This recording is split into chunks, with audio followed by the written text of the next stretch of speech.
কবির মালদহ শহরের একজন উঠতি মডেল। সোশ্যাল মিডিয়ায় তার স্লো মোশন ভিডিও আর উর্দু শায়েরির রিলস হাজার হাজার মানুষের মন জয় করেছিল। কিন্তু সে জানতো না, একটা সাধারণ ভিডিও তার জীবনের শেষ ভিডিও হতে চলেছে। সেদিন রাত তখন প্রায় 2টো। মালদহের গঙ্গার একটা নির্জন ঘাটে কবির গিয়েছিল তার নতুন শ্যুট করতে। চারপাশে ঘন কুয়াশা আর নদীর জলের ছলাৎ শব্দ ছাড়া আর কিচ্ছু ছিল না।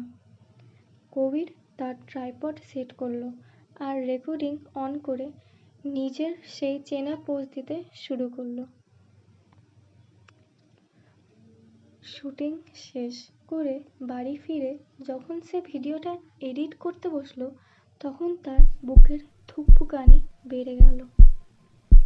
ভিডিওর ব্যাকগ্রাউন্ডে কুয়াশার আড়ালে একটা লম্বা কালো ছায়া দাঁড়িয়ে ছিল।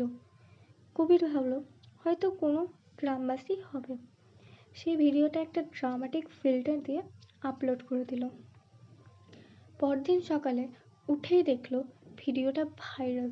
কিন্তু কমেন্ট সেকশন দেখে কবিরের হাত পা ঠান্ডা হয়ে গেল।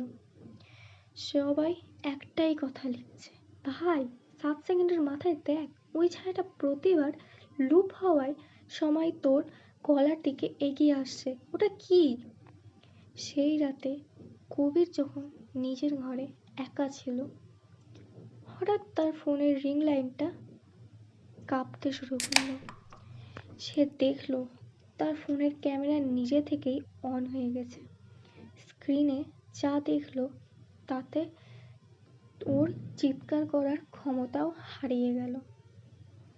ভিডিওতে দেখা যাচ্ছে ওই ছায়াটা ঠিক ওর খাটের পাশে দাঁড়িয়ে আছে আর ওর মুখটা হুবহু কবিরের মতো হয়ে যাচ্ছে। কবির আয়নার সামনে গিয়ে দাঁড়ালো।